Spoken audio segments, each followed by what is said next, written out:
స్వామిని చూసి పద్మావతి ముందుకు వచ్చి చిన్నబోయిన పతినే గాంచి చిరుకోపముతో ఇటులా పలికే, ఏమిటి అక్క ఇటు వచ్చిదివి, మతి చెడి నీవే పలుకుచుంటివి, స్వామిని వదలి వెళ్ళామంటూ తెలిసే నేను వలచితిని.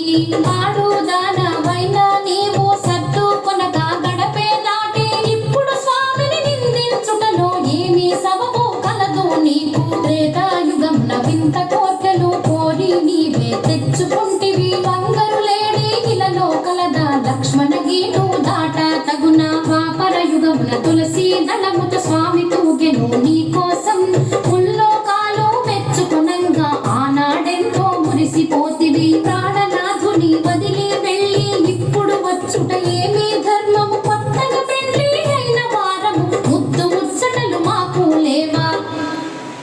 లక్ష్మీదేవి పద్మావతితో కయ్యం, మొదలు పోయే చిన్న దాన, మాటలు బాగా నేర్చిన దాన, ఎంత గడుసరి దానవు నీవు, నా పతి నీదు వలలో పడెను. పెళ్లి అయిన వారితో నీవు పరిణయమేలా ఒప్పుకొంటివి, పురుషులకేలా కరువు వచ్చెనా, నా మగడే నీకు దొరికినాడా.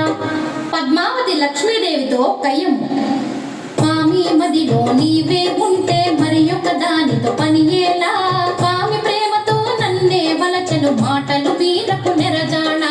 స్థిరమన్నది నీకు లేనే లేదు, ఇల్లు ఇల్లు తిరిగే దానవు, ఒక చోటైనా కుదురుగా ఉండవు, ఎందుకు నీకు మగడు ఇల్లు. ప్రేమతో భర్తను లాలించాలి, పతి కౌగిటిలో ఒదిగుండాలి, రెండు నీ కడ నేనే లేవు, వచ్చిన దారిని మరలి పొమ్ము. సవతుల దెప్పి పొడుపు మాటలు, లక్ష్మీదేవే పద్మావతిని ఎత్తి పొడుపు మాటలు అనగా, పద్మావతియే లక్ష్మీదేవిని కుల్లా విరుపు మాటలు అని. ఇద్దరు భార్యల మాటలు వింటూ శ్రీనివాసుడే సర్ది చెప్పగా, స్వామి పలుకులు ఆలకింపగా, నా వాడంటే నా వాడనియే, నా వాడంటే నా వాడనియే, నా వాడంటే నా వాడనియే, నా వాడంటే నా వాడనియే, నా వాడంటే నా వాడనియే. ఏడుకొండలవాడ వెంకటరమణ గోవింద గోవింద.